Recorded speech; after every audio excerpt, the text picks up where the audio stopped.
tell you. I know a lot of people make argument top that if 10 you of start any letting them draft have class, that, they will stop milking like, the time and wasting from time like by the throwing 80s it subs. onwards. And You can have I rules just, around those things. because I'm so invested in mixed martial arts think now, that's- it's really kind of That's fallen off definitely, my radar, something- unfortunately. That's a But good point. And I think Right. this is a I good I time loved now watching to The kind Last of Dance. I mean, that experiment brought with me some back of to my these childhood, things watching that- Jordan on TV, Absolutely. watching Magic. Yeah, on with the TV. COVID that You know, maybe so could that was a become lot of fun. actually permanent. But, yeah, I if wish I had they more work time to watch out, basketball. I in just these don't. sports.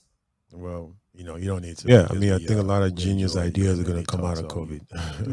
You're good there. make some the best things. of it. I'll feed you in on some Right, we might as well, right? when something happens. We might as well.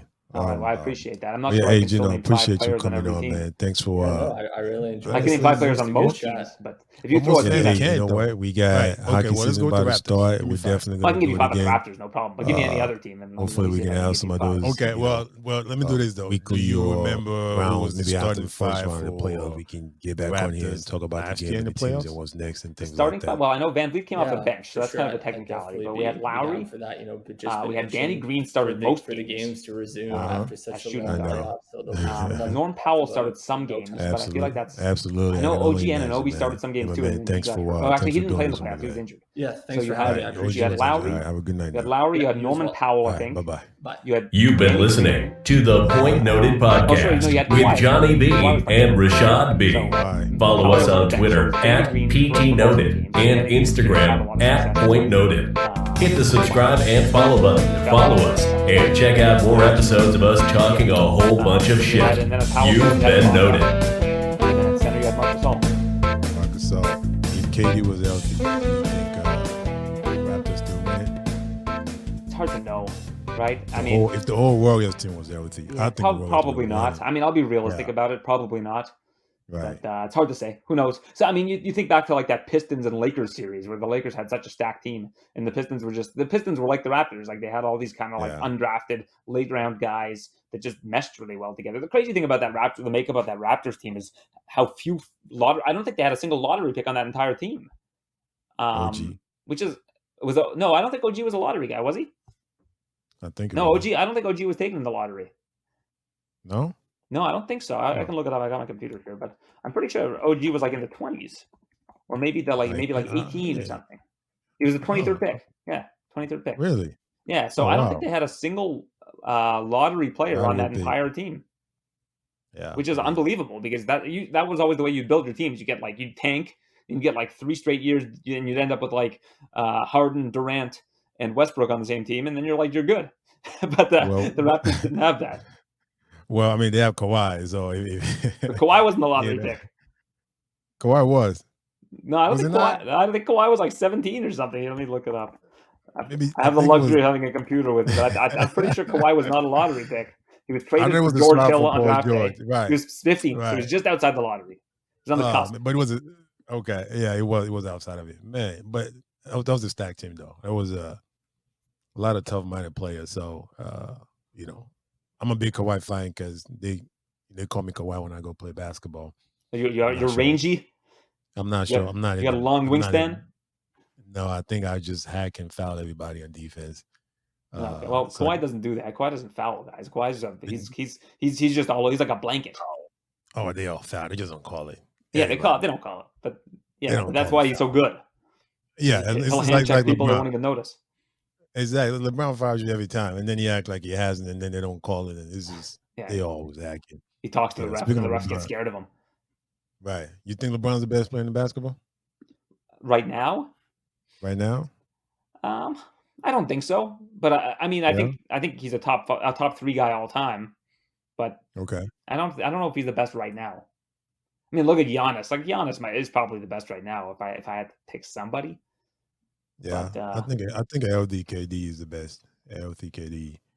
Yeah. I think when healthy, the man just does things that no one else is doing. So, but Giannis is definitely, for me, Giannis is probably right there behind KD. Then I will put LeBron. Then I'll put Kawhi 4.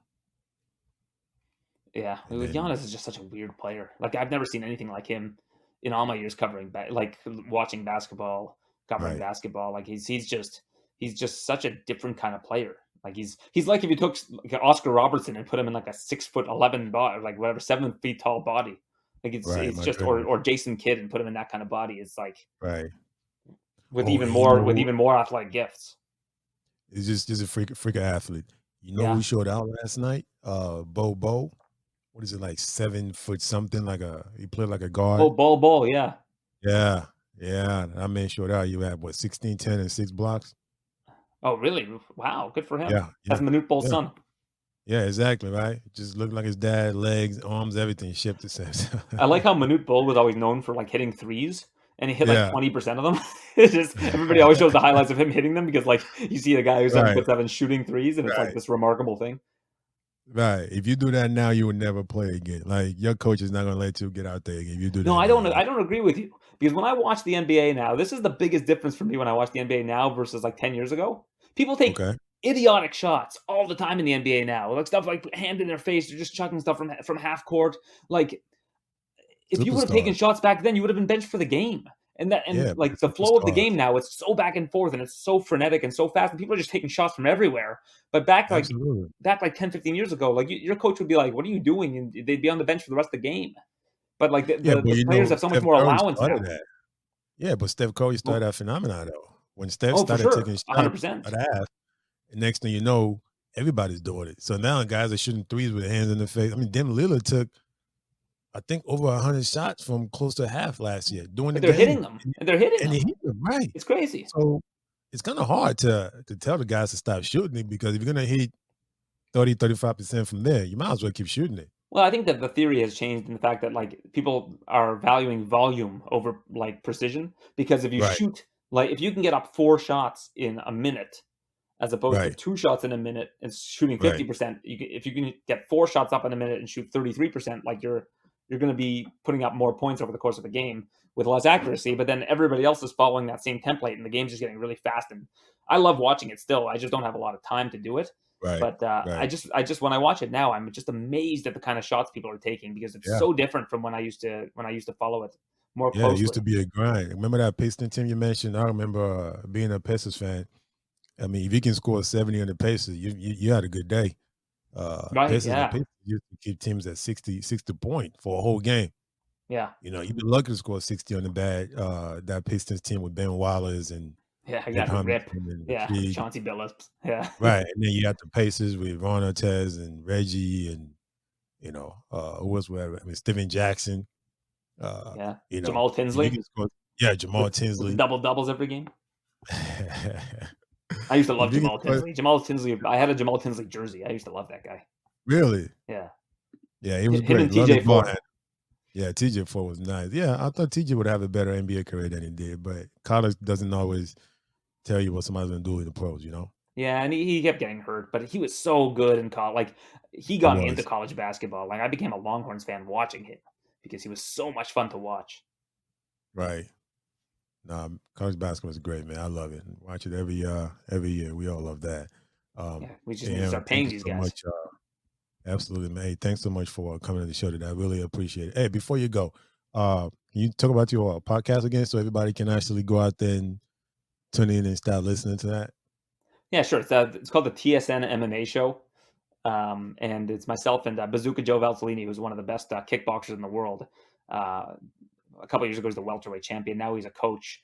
And we talk about everything in mixed martial arts, combat sports, under the sun. We try to have good debates about the different hot button topics of the week. Have a lot of interviews with some of the top stars. Like this week, we have Robert Whittaker, Darren Till on. Right. So it's a fun show. I love doing it. And you can also follow me on Twitter at Aaron Bronsteter if you want to check out my coverage of the sport.